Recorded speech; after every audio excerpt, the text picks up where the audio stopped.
आत्मसिद्धि शास्त्र ज्ञान पारायण यज्ञ सत्र क्रमांक 9 प्रवचन क्रमांक 4 सोमवारे रात्रे थયેલ સ્વાધ્યાયની સંક્ષિપ્ત નોંધ।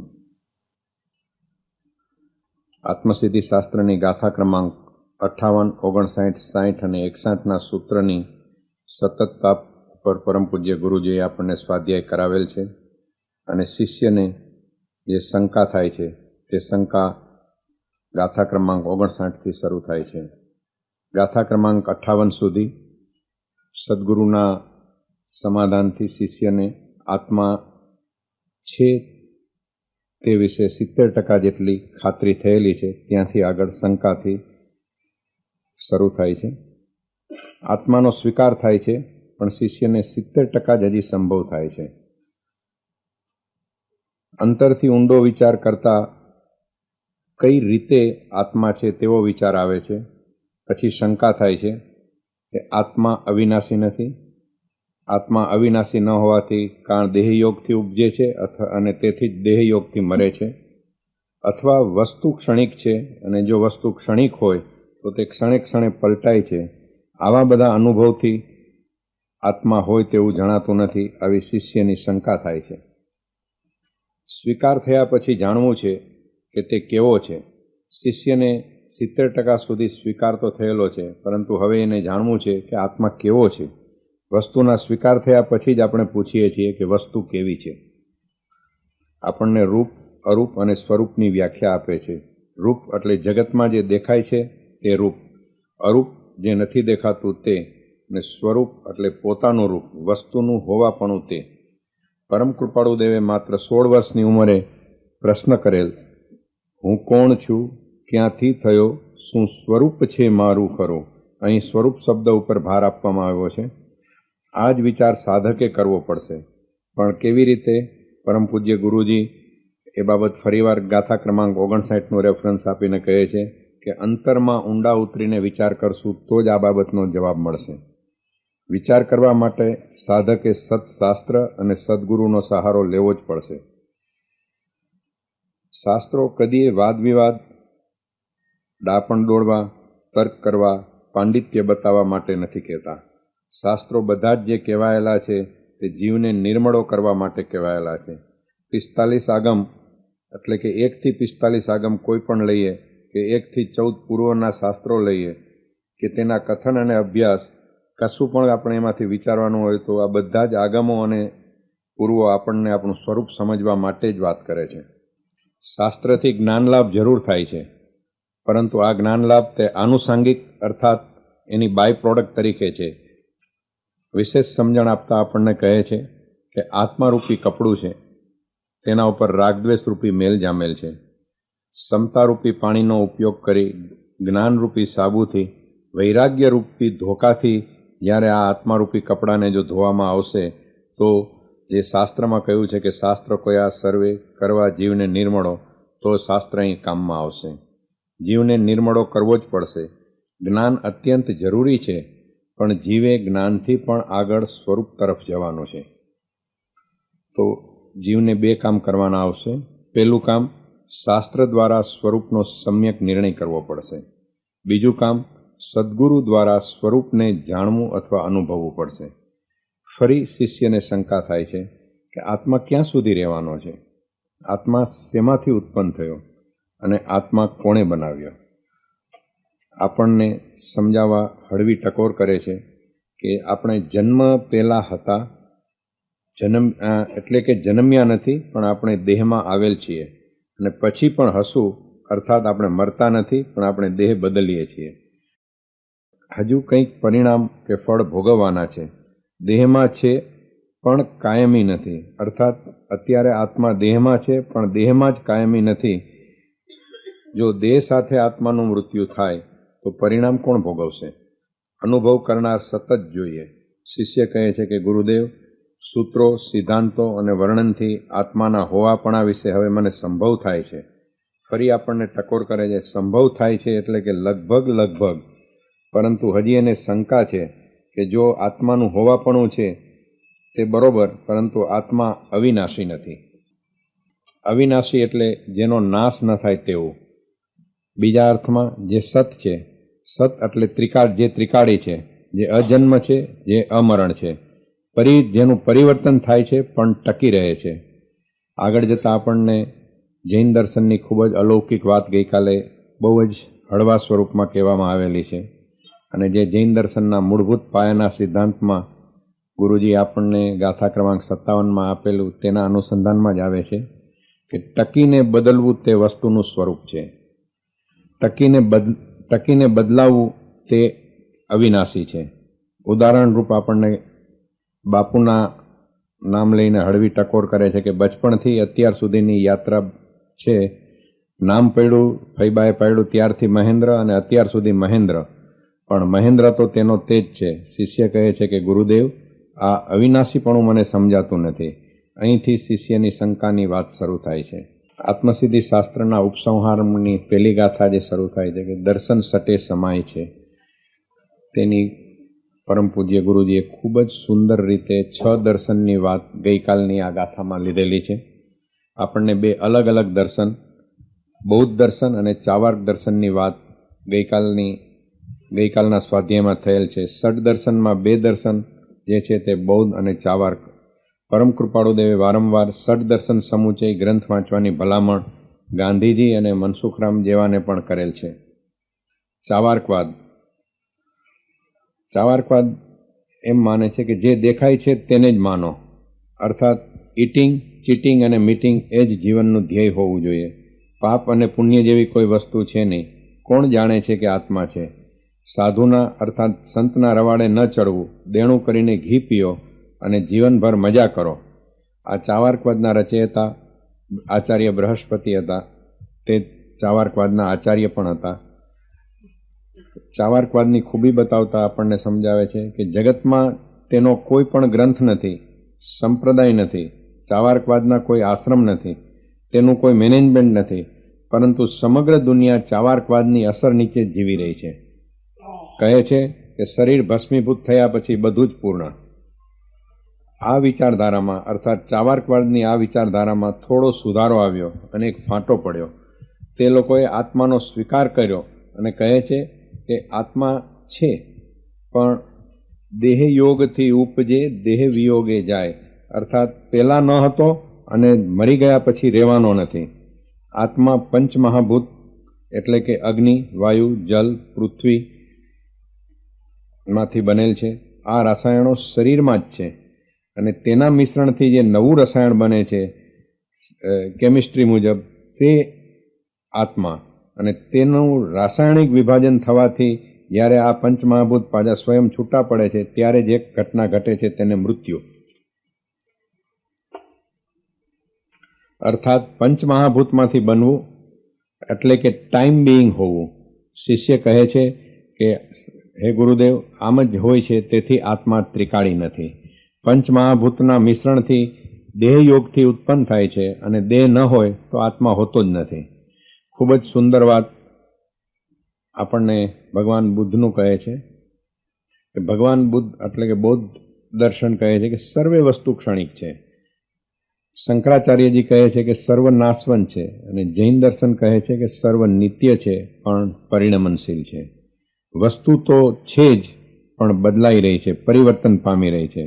ઉદાહરણ આપણને આપે છે કે આફૂસ કેરી ખૂબ સુંદર ઘરે લાવીને રાખી 2 દિવસ, 4 દિવસ, 6 દિવસ પછી એ જ કેરી તો કેરી જ રહે છે, પણ એનું સંપૂર્ણ પરિણમન થાય છે.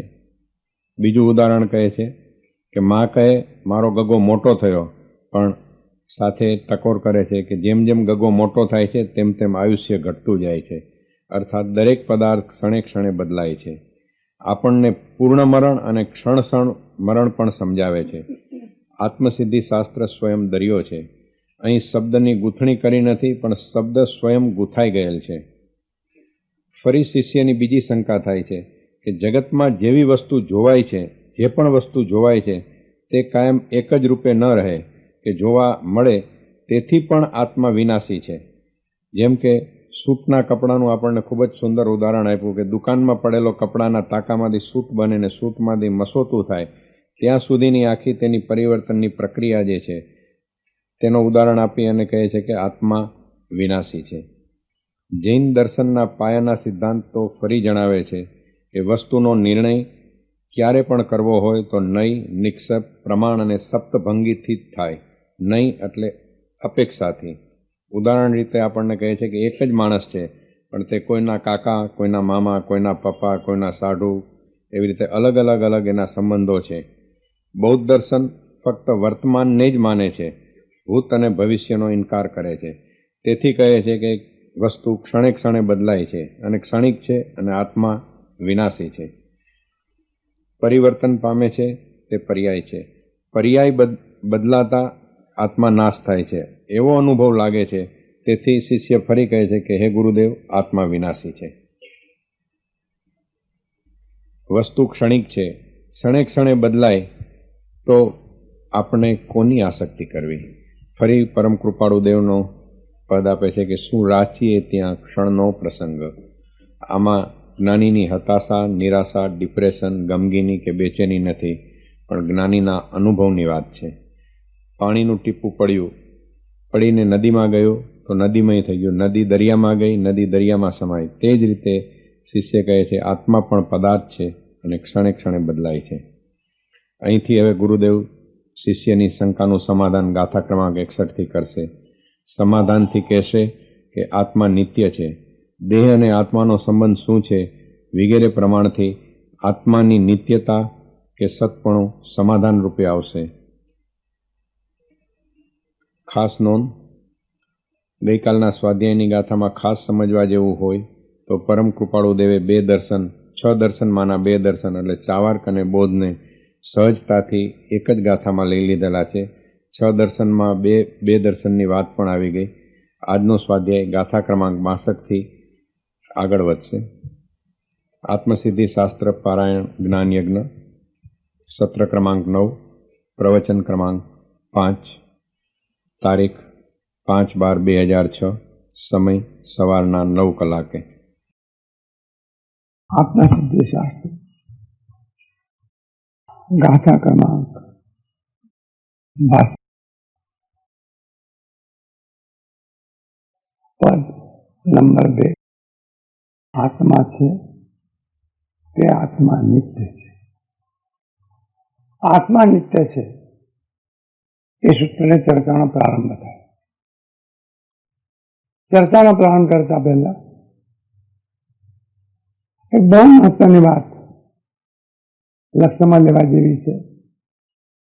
આપણા જીવનમાં આપણી જિંદગીની ઇમારત દેહના પાયા પર ઉભી કરી. જીવનની ઇમારત નહીં, જિંદગીની ઇમારત. જીવન સળંગ છે, જિંદગી એક પાર્ક. જેમ એક સાંકળ હોય અને સાંકળનો એક અંકો એ સાંકળ નથી, પણ સાંકળનો એક ભાગ છે. સાંકળ સાથે જોડાયેલો છે. જીવન એ સાંકળ છે અને જિંદગીનો અંકો. અંકોનો છૂટો પડી જાય છે, જીવનની ધારા સતત ચાલે. પણ જિંદગીની ઇમારત ઊભી કરીએ છીએ એ દેહના પાયા પર ઊભી કરીએ. આ તમામ પોતાના સંસારની રચના દેહના પાયા પર કરીએ. જેટલા સંબંધો છે આપણા કૌટુંબિક, સ્વજનોના, સામાજિક, જ્ઞાતિગત અથવા એવા, એ તમામ સંબંધોનો આધાર પણ દેહ છે અને દેહના પાયા પર કરીએ. ઉપરાંત જીવનમાં પ્રેમ થાય છે, ઘૃણા થાય છે, સ્નેહ થાય છે, તિરસ્કાર થાય છે, દ્વેષભાવ થાય છે, વૈરભાવ થાય છે, એ પણ દેહના પાયા પર.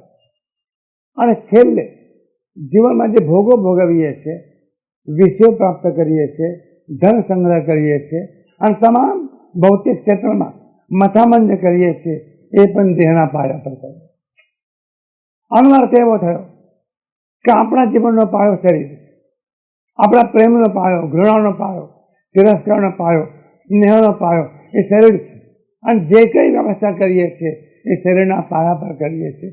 જ્ઞાની પુરુષ આ ઠેકાણે હળવેથી અને ધીમેથી એક વાક્ય આપણા કાનમાં કહે, જે આપણે જગાડનારું. એમ કહે છે કે ભાઈ, તારો બધો આધાર આ શરીર ઉપર. તમને કોણ ઓળખે? એટલે તમારા આત્માને કોણ ઓળખે? ઓળખનાર જે ઓળખે છે તમારા સ્થૂલ દેહને ઓળખે, એનો સંબંધ સ્થૂલ દેહની સાથે છે. અને બંને દેહ વચ્ચે કે બે પાંચ 25 દેહ વચ્ચે પ્રેમની, સ્નેહની, તિરસ્કારની, રાગની, દ્વેષની આ જુદી જુદી ઘટનાઓ ઘટે છે. પણ એક વાત પાયાની જ્ઞાની પુરુષ કરે છે કે ભાઈ દેહ માત્ર સંયોગ. આ સમજી લેજો સાહેબ, સમજી લીધું હશે તો જીવનમાં દુઃખ નહીં. દેહ માત્ર સંયોગ, દેહનો સંયોગ થાય છે. અને દેહનો સંયોગ થયા પછીમાં એ દેહને સંયોગો થાય. આપણને દેહનો સંયોગ થાય છે અને એ દેહને બીજાનો સંયોગ થાય છે. સમજી લીધું આ વ્યવસ્થા. આપણને દેહનો સંયોગ થાય અને સંયોગ થયા પછી એ દેહને બીજા સંયોગો થાય છે. તમને દેહનો સંયોગ થયો, તમે દેહમાં આવ્યા, પછી આ જન્મ, પછી માતા પિતા, પતિ પત્ની, ભાઈ બહેન, ઘર, સંપત્તિ, વૈભવ પ્રાપ્ત કરવું, ખોવું, મેળવવું, નિરાશ થવું, હતાશ થવું, દુઃખી થવું, પ્રેમ કરવો, ગુસ્સો કરવો, કેટલું બધું થાય. પણ કોના પર? આ શરીર પર. શરીર એનો આધાર છે. તો સાહેબ આ સમજી લો કે દેહ માત્ર સંયોગ, શરીર તો સંયોગ. સંયોગ શબ્દ જ્યારે બોલીએ છીએ તો એની પાછળ શબ્દ આવે છે અને શબ્દ છે વિયોગ. બે પદાર્થોનું મળવું થોડાક ટાઈમ માટે એનું નામ સંયોગ. બે પદાર્થોનું થોડાક ટાઈમ માટે મળવું, ટાઈમ બિંગ મિલન, આનું નામ સંયોગ. અને જે બે પદાર્થો મળ્યા છે એ ક્યારે ને ક્યારે બે પદાર્થો અવશ્ય નિયત કર્મમાં છૂટા પડવાના છે, એને કહેવાય છે વિયોગ. જગતની એક વ્યાખ્યા જ્યાં સંયોગ અને વિયોગનો ખેલ નિરંતર ચાલે છે આને કહેવાય છે જગત. જ્યાં સંયોગ અને વિયોગ એનો ખેલ નિરંતર ચાલે છે આને કહેવાય છે સંયોગ. આ બધા સંયોગો જરા ઊંડાણમાં જઈએ, જરા ઊંડાણમાં જઈએ. આત્મા અને કર્મ એનો પણ સંયોગ. ગભરાશો નહીં, એનો પણ સંયોગ. ભલે અનંતકાળનો છે, અનાદિકાળનો છે, પણ સંયોગ છે. સંયોગ છે માટે એક મોટી સંભાવના છે કે વિયોગ થઈ શકશે અને વિયોગ કરી શકાય. આગળ આવવાનું છે કે મોક્ષ છે અને મોક્ષનો ઉપાય છે. કારણ આત્મા અને કર્મનો સંયોગ છે. જેમ જ્ઞાન આત્માનો ગુણ છે, જેમ શ્રદ્ધા આત્માનો ગુણ છે, જેમ ચારિત્ર આત્માનો ગુણ છે, એમ કર્મ પણ જો આત્માનો ગુણ હોત તો કદી પણ આત્મા અને કર્મ બંને જુદા પડી શકતું નહીં. જ્ઞાન અને આત્મા જુદા પડી શકતા નથી. શ્રદ્ધા અને આત્મા જુદા પડી શકતા નથી. ચારિત્ર અને આત્મા બંને જુદા પડી શકતા નથી. કારણ એમાં સંયોગ નથી, એ સ્વભાવ છે. સ્વભાવ જુદી વસ્તુ છે અને સંયોગ જુદી વસ્તુ છે. બંનેને ઓળખી લો. સ્વભાવ શું છે એને ઓળખી લો અને સંયોગ શું છે એને ઓળખી લો. ફેર એની વાત કે ફૂલમાં સુગંધ છે, ફૂલ જશે તો સુગંધ પણ જશે, પણ ફૂલની માળા કાયમ નથી. ફૂલની માળા ગોઠવી છે, સુગંધ ગોઠવેલી ચીજ નથી. સુગંધ સ્વાભાવિક ફૂલમાંથી સુવાસ આવી રહી છે, એનો સ્વભાવ છે. જ્ઞાન આત્માનો સ્વભાવ છે, કર્મ આત્માનો સ્વભાવ નથી. અનંત કાળથી કર્મ અને આત્મા બંનેનો સંયોગ હોવા છતાં, બંનેનો સંયોગ હોવા છતાં બંને એકમેક થઈ શક્યા નથી અને થવાના પણ. અનંતકાળ સંયોગ છે. કદાચ અનંતકાળ રહેશે, તમારે રાખવો હશે, તમારી કૃપા થાય અને તમને એમ થાય કે કર્મનો સંયોગ ભલે રહ્યો, થોડું દુઃખ આવે છે એટલું જ નહીં, ક્યારેક સુખ તો આવે છે, કઈ વાંધો નહીં, ભલે રહ્યો. એમ તમારે રાખવો હોય, તમારી કૃપા હોય તો રહેશે. બાકી તમે નક્કી જો કરો કે આ સંયોગ રાખવો નથી તો કર્મ રહી શકશે નહીં. પણ આત્મા અને કર્મ એ બંનેનો સંયોગ છે. આ એટલા માટે વાત કરીએ છીએ, અનંત કાળથી આત્મા અને કર્મનો સંયોગ હોવા છતાં જો તમે જાગો, જાગૃત જો થાવ અને તથા પ્રકારનો પુરુષાર્થ જો કરો તો કર્મ અને આત્મા બેનો વિયોગ પણ થઈ શકે છે. આત્મા અને કર્મ એનો સંયોગ એનું નામ સંસાર, આત્મા અને કર્મ એનો વિયોગ એનું નામ મોક્ષ. અને એક વાત એ પણ છે કે આત્મા અને કર્મનો વિયોગ એક વખત જ થાય, પણ થયા પછી ફેર સંયોગ થતો નથી. દેહનો સંયોગ વારંવાર થાય. ધ્યાનમાં લેજો, દેહનો સંયોગ વારંવાર થાય. એક દેહ છૂટ્યો, બીજો દેહ તૈયાર. એક ડ્રેસ કાઢી નાખ્યો, બીજો ડ્રેસ તૈયાર છે. અલંકારી ભાષામાં કહો કે પ્રકૃતિ માતા તમારા માટે બીજો ડ્રેસ તૈયાર લઈને બેઠી છે.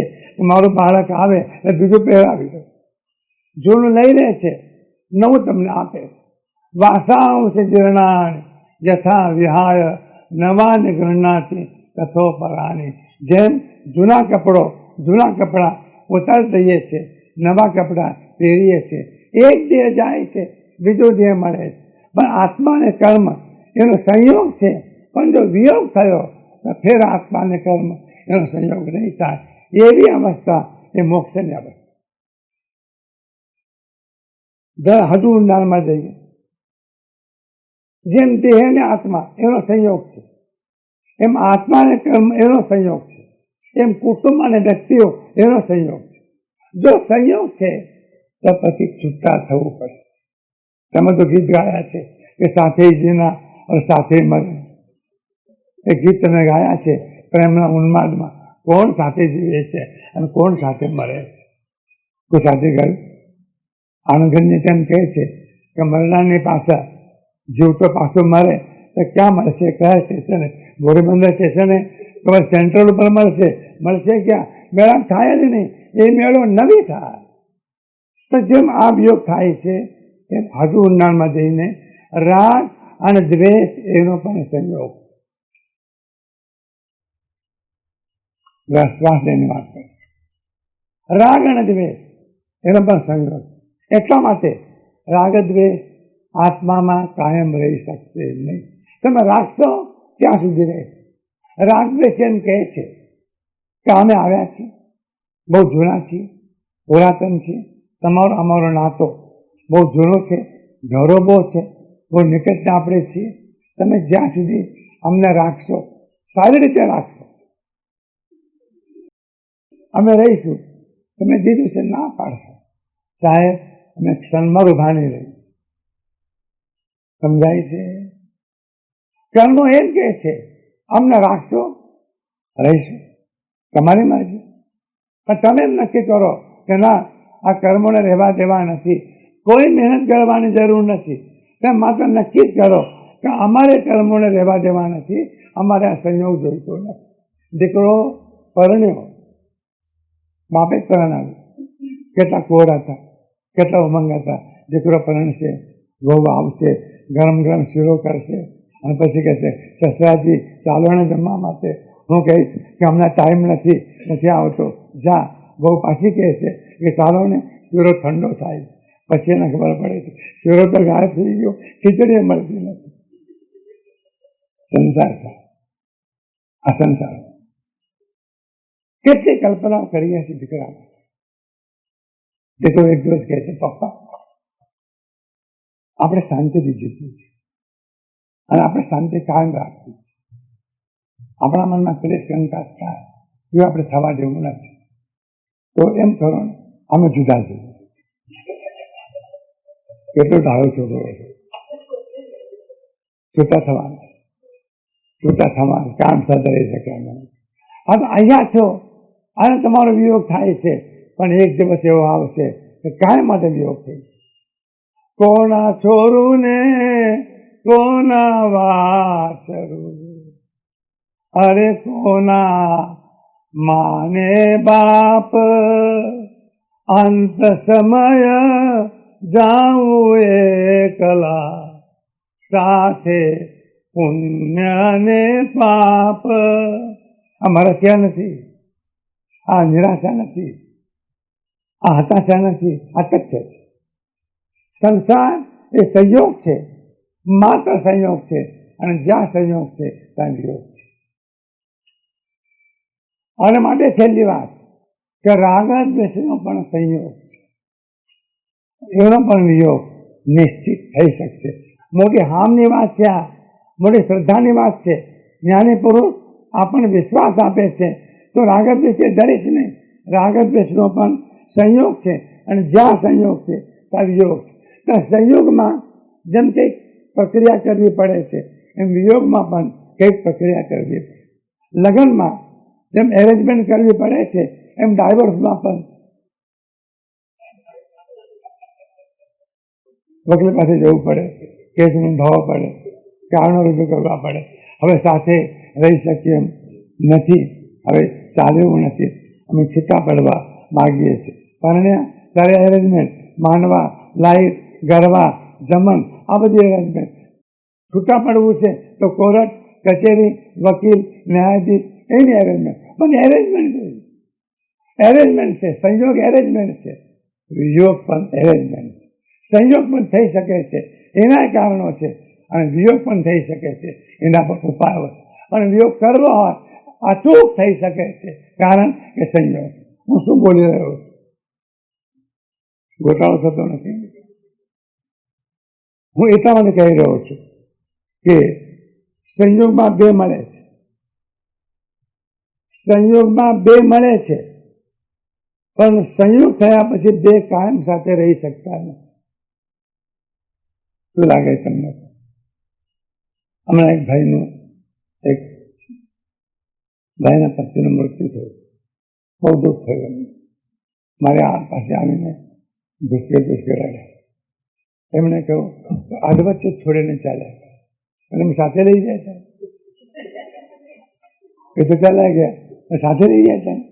અને કદાચ સાથે લઈ જવાનું કહ્યું હોત તું જા, કોણ સાથે ગયું છે? આધ વચ્ચે છોડીને ચાલ્યા ગયા. અને એમ જ હતું, તમે સમજ્યા નહીં. જે દિવસે પરણો એ દિવસે નક્કી જ કરો કે આધ વચ્ચે છોડીને કાં તું જઈશ અને કાં તો એ જશે. એમાં કે વિચાર કરવા જેવું નથી, પણ કઠિન વાર લાગે છે. તમને એમ થાય સાધુઓ હૈયાના કઠોર હશે. ના સાહેબ, અમે હૈયાના કઠોર નથી, પણ ગુલામ હૈયા છે, અમારા કોમળ હૈયા છે. પણ તથ્ય તો કહેવું પડે ને.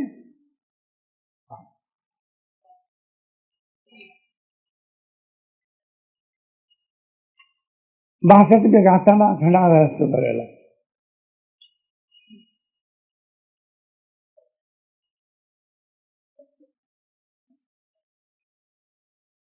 હવે આ વાતનો સવાલ એ થાય છે કે સંયોગ થાય છે, સંયોગમાં બે મળે છે, પણ બે કાયમ સાથે રહી શકતા નથી. ક્યારેક ને ક્યારેક છૂટા પડવું પડે છે. અને એમ જ જો હોય તો એ સંયોગમાંથી કોઈ નવું ઉત્પન્ન ન થાય. સંયોગ જ્યારે થયો એમાંથી કોઈ નવું ઉત્પન્ન ન થાય, કારણ કે બંને પદાર્થો હતા, એનો સંયોગ થયો અને સંયોગનો વિયોગ પણ થયો. માટે સમજી લેવા જેવું છે કે સંયોગ છે તો વિયોગ છે, અને સંયોગ થાય છે તો નવી ઘટના વિયોગ પણ થાય છે.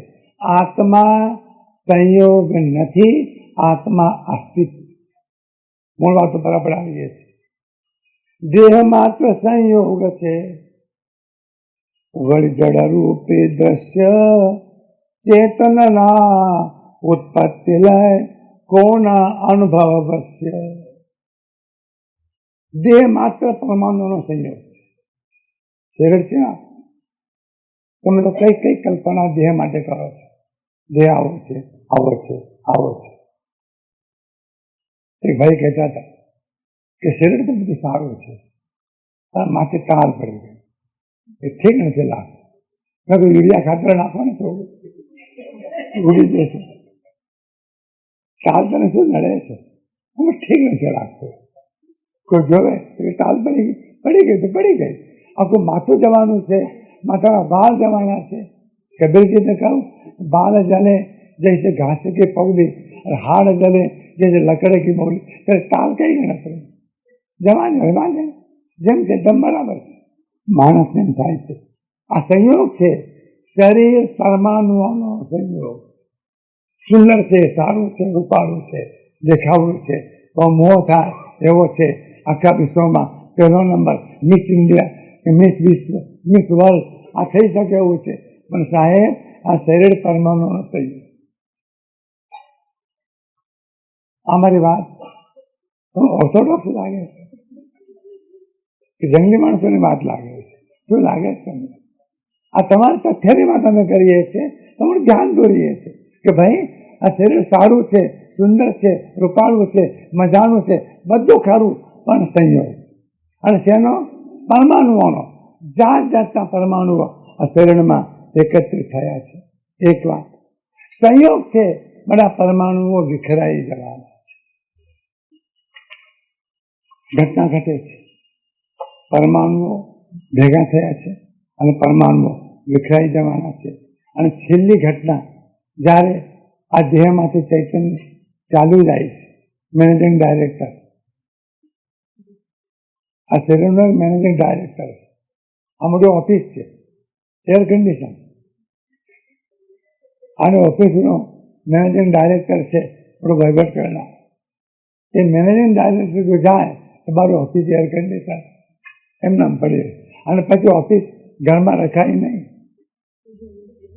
હવે આ 70 વર્ષ ઘરમાં રાખ્યો, આ 70 વર્ષે મેનેજિંગ ડાયરેક્ટર ગયા, નતા ઓળખ્યા તમે એમને, એ હતા તો આ શરીરની શોભા હતી, મારે તમે એને રાખ્યા, ગયા. રાગ થઈને વાતાવરણમાં ઉડી જશે અને બધા જ પરમાણુ છૂટા પડશે. ક્યાં ગઈ એ કાયા, ક્યાં ગયું સૌંદર્ય, ક્યાં ગયું બળ, ક્યાં ગયું રૂપ, ક્યાં ગયું જબ્બન, અને ક્યાં ગઈ તમારી અદ્ભુતતા અને સુંદરતા, બધી વિલીન થઈ ગઈ. કારણ કે શરીર પરમાણુઓનો સંયોગ એક, તો દેહ માત્ર સંયોગ. આત્મા નિત્ય છે એ વાત શિષ્યને ખસાવી. જે વાત કરવા બેઠા છે એ પંડિત નથી, એ વિદ્વાન નથી, એ સાક્ષર નથી, એ વક્તા નથી, એ કથાકાર નથી, એ કોઈ મહંત નથી, એ કોઈ ગાદીપતિ નથી. આ વાત જે કરવા બેઠા છે એમને પોતાના સ્વરૂપનો અનુભવ. જ્ઞાનીમાં અને વિદ્વાનમાં ફરક છે. વિદ્વાન શબ્દના આધારે જાણે છે અને બોલે છે, જ્ઞાની અનુભવના આધારે જાણે છે અને શબ્દોનો ઉપયોગ કરે. વિદ્વાન શબ્દની દુનિયામાં રમે છે અને જ્ઞાની અનુભવની દુનિયામાં રમે છે. જ્ઞાનીએ અનુભવ કર્યો, એમને પ્રતીતિ છે, એમને વિશ્વાસ છે, એમને શ્રદ્ધા છે કે આત્મા છે અને આત્મા નિત્ય છે, એ આત્મા અવિનાશી છે. એટલા માટે સિદ્ધાનંદજીએ પણ ગાયું કે હું અવિનાશી ભાવ જગત કે નિશ્ચય સબાય વિનાશ. હું અવિનાશી ભાવ જગત કે નિશ્ચય સબાય વિનાશી. હું તો અવિનાશી છું, જગતના ભાવો નિશ્ચિત વિનાશ પામવા વાળા છે. સિદ્ધાનંદજીએ આનંદજીએ પણ ગાયું, नासी जासी हम स्थिरवासी सोखे भय न करेंगे, अब हम अमर भय न मरेंगे. या कारण मिथ्यात्व दियो तज क्यों कर देह धरेंगे, देह विनाशी हूँ अविनाशी अपनी गति पर करेंगे. ये अनुभव बोल. शास्त्र नहीं बोलતું, શબ્દો નથી બોલતા, સિદ્ધાંતો નથી બોલતા, આગમો નથી બોલતા, જીવંત પુરુષનો અનુભવ બોલે.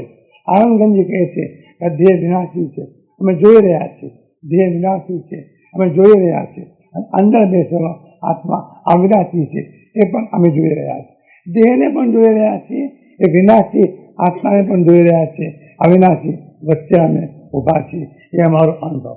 આ અનુભવ અમારે સાધકને કહેવો છે, મુમુક્ષુને કહેવો છે, જિજ્ઞાસુને કહેવો છે. સાધકની પાસે અનુભવ નથી અને કહેનારની પાસે અનુભવ છે. એ અનુભવને સાધક સુધી પહોંચાડવાના માટે બધા બ્રિજ બનાવવો પડે છે. એને કહેવાય છે શાસ્ત્ર. શાસ્ત્ર પુલ છે, ધ બ્રિજ. શિષ્ય સુધી એને અનુભવ પહોંચાડવો છે. શેનાથી પહોંચાડાશે? એટલા માટે એમ કહું કે ગુરુ બેઠા હોય, મૌનમાં હોય અને તમે સમજી જાઓ, એ શ્રેષ્ઠ વક્ત, એ શ્રેષ્ઠ શ્રોતા. ગુરુ સ્તૌ મૌન વ્યાખ્યાનમ શિષ્યસ્તુ છિન્ન સંશયા. ગુરવસ્તુ મૌન વ્યાખ્યાનમ. સદગુરુએ મૌનમાં વ્યાખ્યાન આપ્યું અને શિષ્યના બધા સંશયો છેદાઈ ગયા. તમે તો માથા પર એટલી બધી કરાવો કે માથાનું દહીં થઈ જાય, સંશય તો છેદાતા જ નહીં. જ્ઞાનીને અનુભવ છે, એનો અનુભવ બોલે, અને એ અનુભવને શિષ્ય પાસે એને પ્રગટ કરવો છે. વચમાં શબ્દોનો ઉપયોગ કરવો પડે છે, તર્કનો, બુદ્ધિનો, દલીલનો, શાસ્ત્રનો, સિદ્ધાંતોનો જાત જાતના સાધનો એને વાપરવા. તો એટલા માટે એમ કહું કે અમારો અનુભવ દેહ વિનાશી અને હું અવિનાશી, આપની ગતિ પકડેંગે. અને માટે એમ કહું કે મરો આનંદ માર દિન સમજો અબ સુખ દુઃખ બિસરેંગે. આટલું અમારે સમજવાનું હતું. આ નથી સમજ્યા પણ અનંતવાર અમે મર્યા અને અનંતવાર જન્મ્યા. અડધી લીટી અનંતકાળમાં સમજાડે માટે આ ગોટાળો થયો. અડધી લીટી હું અવિનાશી ભાવ જગત કે નિશ્ચય ભય વિનાશ. હું કવિ એમ કરું કે યહ જીવ સદા વિનાશી મરમર જાય શરીરા. જ્ઞાની પુરુષોએ ઘણા પ્રકારથી વાત કરી, ઘણા પ્રકાર. દરવાજો બંધ છે, એને ઉઘાડવો છે, તાળું માર્યું છે, ચાવી ખોવાઈ ગઈ છે.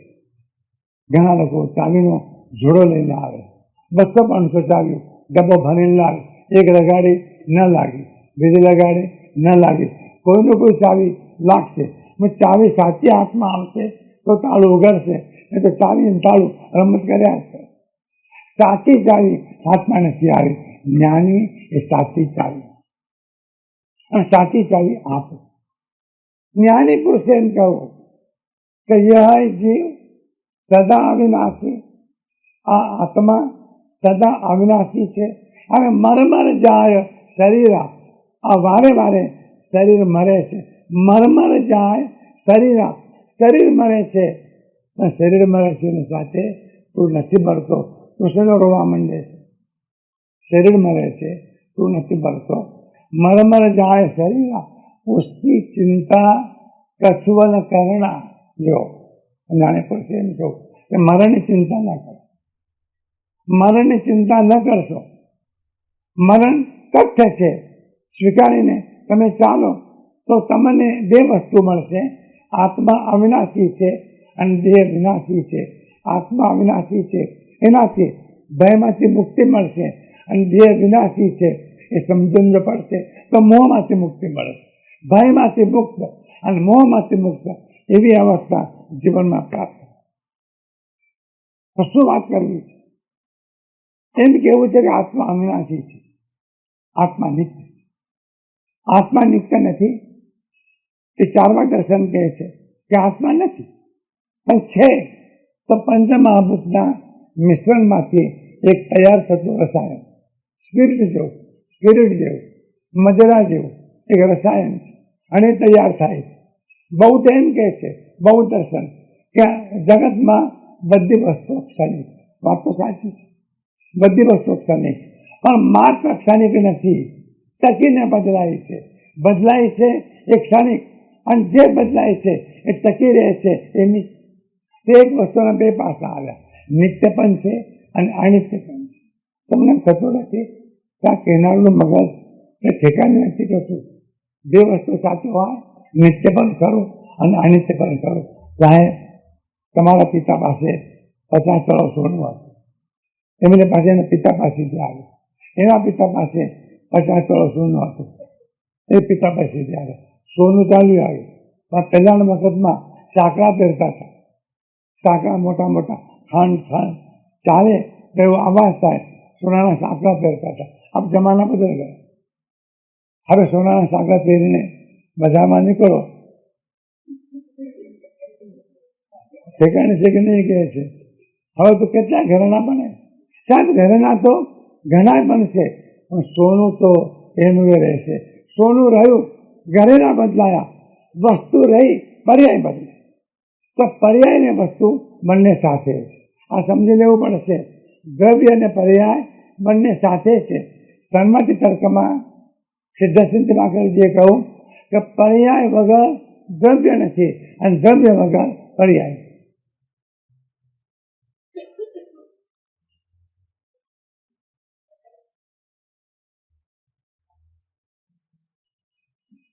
દ્રવ્ય અને પર્યાય સાથે છે, પણ પર્યાય બદલાય.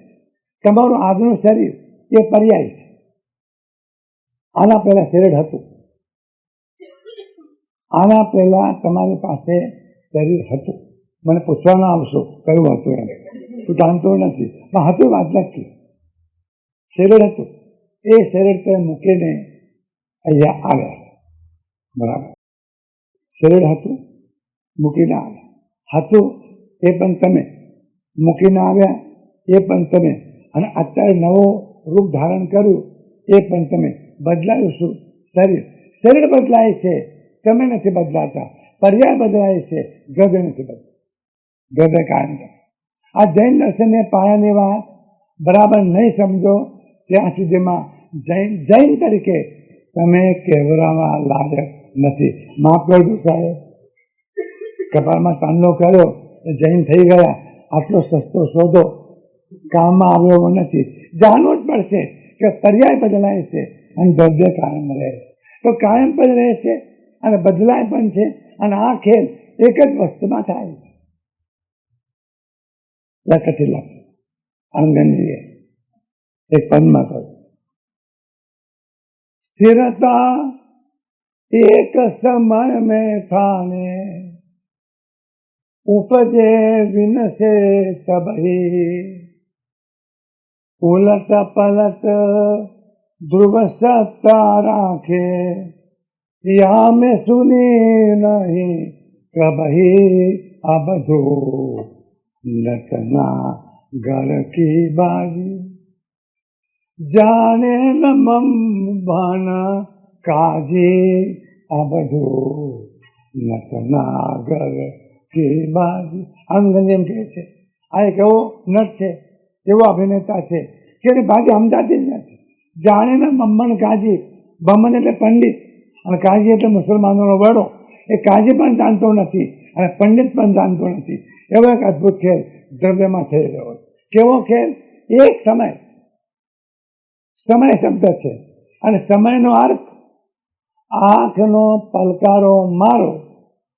બાપુ, આંખનો પલકારો મારો એટલામાં અસંખ્ય સમય થાય, અસંખ્યાત સમય થાય. ઉદાહરણ બહુ સહેલું આપ્યું છે. કમળના પાંદડા એક ઉપર એક, એક ઉપર એક, એક ઉપર એક, 100 પાંદડા ભેજીને થરો નીચે પહોંચી જાય. સાહેબ, હવે એ કહો કે પહેલું પાંદડું ક્યારે ભેજાનું? તો પણ ક્ષણ કહેવાય, સમય નહીં. સમય લાસ્ટ ભાગ, જેનો કંઈ બે ભાગ થઈ શકે નહીં, એ લાસ્ટ ભાગ. એક જ સમય અને એક સમયમાં વસ્તુ સ્થિર પણ છે, એ ઉત્પન્ન પણ થાય છે અને એનો નાશ પણ થાય છે. આ ત્રણેય ઘટનાઓ એક સમયમાં થાય છે.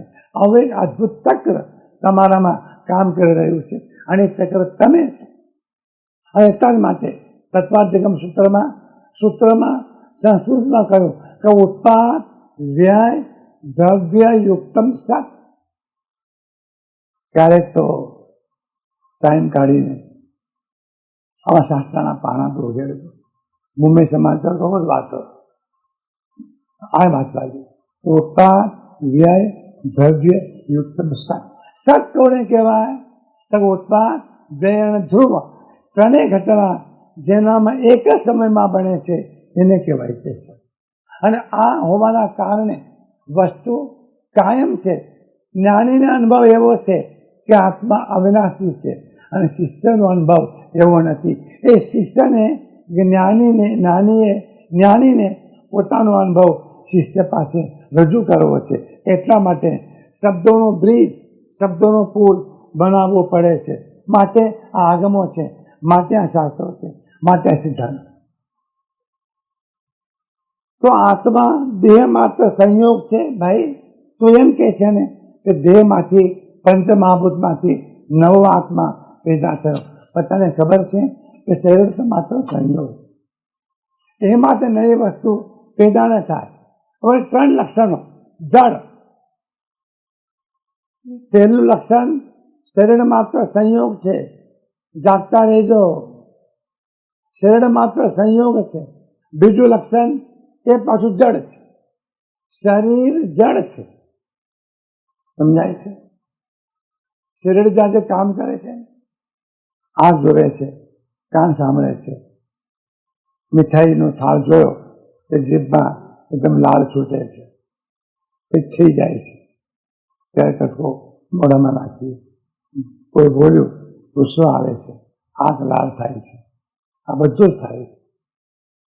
ત્યારે શરીરમાં થાય છે, શરીરને નહીં. શરીરમાં થાય છે, શરીરને નહીં. થાય છે કોકને અને પ્રગટ થાય છે શરીરમાં. શરીરની પાસે પોતાની કોઈ સંવેદના નથી, કારણ કે શરીર જડ. આ મોર બહુ સુંદર છે સાહેબ. કળા કરે છે ત્યારે મોર કેટલો સુંદર લાગે. એના પીછા જુઓ, કોણ જાણે કયો પેન્ટર હશે, તે રંગવા બેઠો હશે, કઈ પીછી લીધી હશે, કેવી રંગની મિલાવટ કરી હશે, એક એક પીછા પર કેટલા રંગ એને છાંટ્યા છે. મોર સુંદર લાગે છે, પણ એ મોર સુંદર ત્યાં સુધી લાગશે કે અંદર મેનેજિંગ ડિરેક્ટર હશે ત્યાં સુધી. એ નહીં હોય તો મોર સુંદર નહીં લાગે. જોવો તમને નહીં, તમને જોવો પણ નહીં ગમે. તો આ શરીર જે સુંદર છે અને શરીર જે જાણે છે, શરીર જે કાર્ય કરે છે, એ અંદર આત્મા છે માટે કરે છે, પણ શરીર પોતે જડ. સ્વતંત્ર સંવેદના શરીરની પાસે નથી. એનો એક અનુભવ આપણને થાય છે. ઓપરેશન કરવું હોય અને એના શીશી આપણને આપે, ગયા તે ભાણેજને ગમે તેમ કરો ને, 2 કલાક 4 કલાક ડોક્ટરને છૂટ છે, કારણ તેને શેષિયામાં છો, બેભાન છો, બેહોશ છો, બેહોશ અવસ્થામાં છો. તે શરીર, મારે ગળામાં એક બસો કાઢવો હતો મહેસાણામાં. અમારે ડોક્ટર હરીશભાઈ એ પ્રવચનમાં નિયમિત આવે, એમની પાસે ઓપરેશન કરવું હતું. મને એને શેષિયા આપતા પહેલાં મને કે તમે કહો છો ને કે આત્મા નિત્ય છે, આત્મા હાજર છે, બ્રહ્મ છે, હવે તમને ખબર પડશે એ શું છે. હમણાં એને તે આપું એ બોલી નહીં શકું. ખરી વાત છે. શરીર જડ છે, એનામાં ચૈતન્ય નથી. ચૈતન્ય છે એનાથી શરીર ચૈતન્યની જેમ કામ કરે. આજે કેટલું બધું કામ શરીર કરે છે. ત્યારે મચ્છર બેઠો હોય તો તરત જ ટેલિફોન થઈ જાય મસ્તકમાંથી હાથ ઉપર, જાઓ પાછળના પીઠ ઉપર, આ ખૂણામાં આટલા આંગળ ઉપર એ મચ્છર બેઠો છે, એને હટાવો. અને હાથ હટાવે ફેર ટેલિફોન થાય, સાહેબ તમારું કામ પૂરું થઈ ગયું. આવી રચના શરીરમાં 24 કલાક ચાલે છે, છતાં પણ શરીર જાગે છે. એની પોતાની સ્વતંત્ર સંવેદના નથી. આ સમજી લો.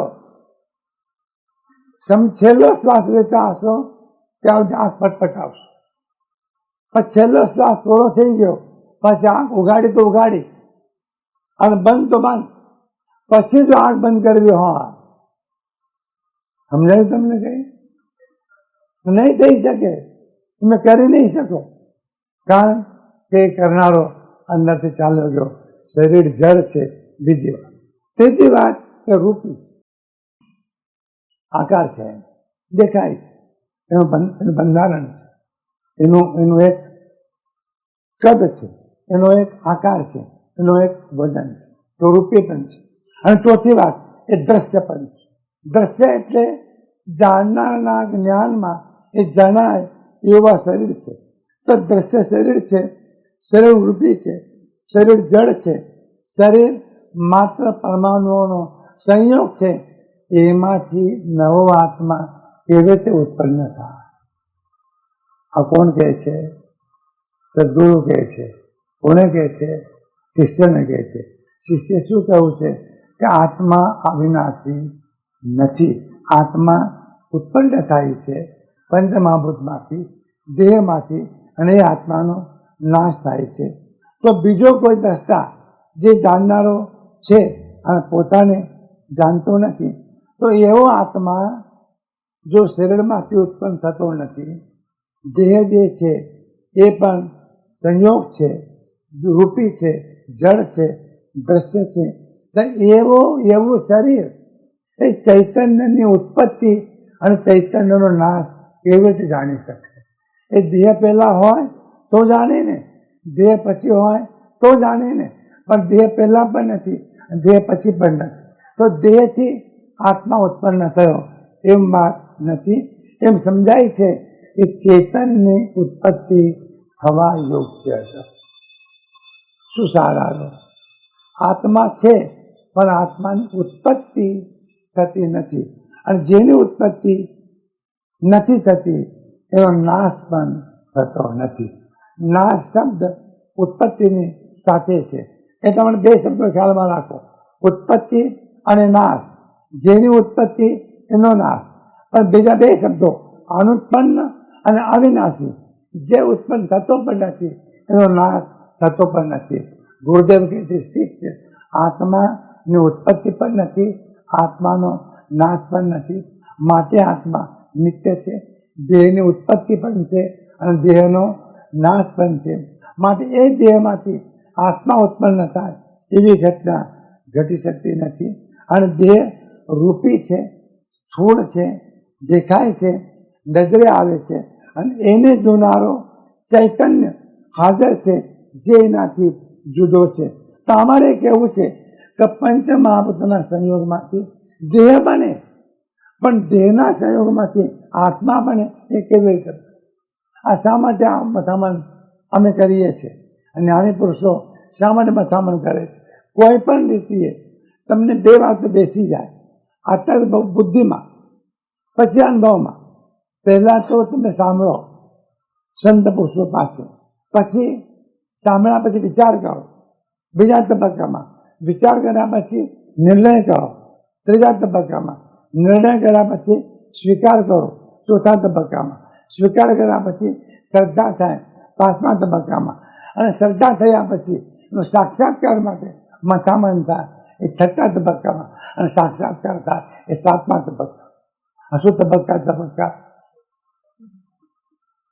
સમજાણું છે? આ ક્રમ છે. એ ક્રમથી તમે છેવટે સાક્ષાત્કાર થશે. તે દિવસે તમને કહેવું નહીં પડે, તમે કહેશો કે હા આત્મા અવિનાશી છે અને આત્મા નિત્ય.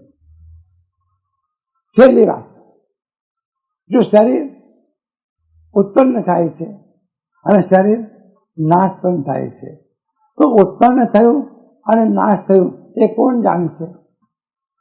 એ જાણનારો ઉત્પન્ન થતા પહેલા હોવો જોઈએ, અને નાશ થયા પછી પણ. લોજિક સમજાયું? આ ઉત્પન્ન થાય છે અને નાશ થાય છે એનો જાણનારો કોક હોવો જોઈએ ને. અને એ જાણનારો ઉત્પન્ન થતા પહેલા હોવો જોઈએ, ઉત્પન્ન થયા પછી પણ હોવો જોઈએ. શરીર ઉત્પન્ન થતા પહેલા નથી અને શરીર નાશ પામ્યા પછી પણ નથી. એ જુદો જે જાણનાર છે ઉત્પન્ન થનારને અને નાશ થનારને, એ જાણનારો શરીરથી જુદો છે. અમે એને આત્મા કહીએ છીએ અને એ આત્મા અવિનાશ. વાત બેસાડી લો, ઘર બેસાડી લો, અને આટલું નક્કી થઈ જાય કે આત્મા અવિનાશી છે, આત્મા નિત્ય છે અને શરીર નાશવંત છે. પહેલું પરિણામ, પહેલું રિઝલ્ટ, તમને મોતનો ભય નહીં લાગે. અને સૌથી વધારે ભય શેનો કહો? મોતનો ભય. બેંકમાંથી 5 લાખ રૂપિયા લઈને બહાર નીકળ્યા છો અને 100 ફૂટ ગયા પછી જે બુકાની ધારી પિસ્તોલ લઈને મળે અને કહી દે બાપુ લાવો જે હોય તો આપી દો. બાપુ શું કે નહીં આપું જા, એમ લે ભાઈ આ લઈ લે તો તારે પિસ્તોલ તો હટાવી લે. ભય લાગે તેનો મોતનો. સૌથી વધારે ભય મોતનો છે. અને મોતનો ભય છે માટે મોતથી બચવા માટે બધું છોડવા આપણે તૈયાર છીએ. મોતથી બચી શકાતું નથી. પણ એક વાત છે, મોતથી બચી નહીં શકાય, પણ મોતનો ભય નહીં લાગે. મોતથી બચવાનો પ્રયત્ન કરે છે એને કહેવાય છે અજ્ઞાની, અને મોતનો ભય નથી લાગતો એને કહેવાય છે જ્ઞાન. ફરક આટલો જ પડ્યો. આપણે મોતથી બચવાનો પ્રયત્ન કરીએ. હમણાં એક બહુ મજાની ઘટના ઘટી. એક મંત્ર છે મૃત્યુંજય મંત્ર. એમાં લખ્યું છે પ્રસ્તાવનામાં કે આ મંત્રનો 6 મહિના જપ કરે એને મૃત્યુ ના આવે. હવે આ પુસ્તક ગયું અમેરિકામાં, તો એક માણસે વાંચ્યું, તરત ટ્રેનની ટિકિટ લીધી. સરનામું લીધું લખનૌનું, બડા પંડિતનું, જેને પુસ્તક લખ્યું હતું, લખનૌ પહોંચ્યું. પકડાયું બહારનું, આ રામચંદ પંડિત ક્યાં છે? જેને पूछ्યું रामचरण जी करो रामचंद्र पंडित कहाँ है? उसने कहा रामचंद्र पंडित तो मर गए। अरे मृत्युंजय मंत्र 6 महीने तक तो जिंदा है, उसको मौत नहीं आती, रामचंद्र मर गए।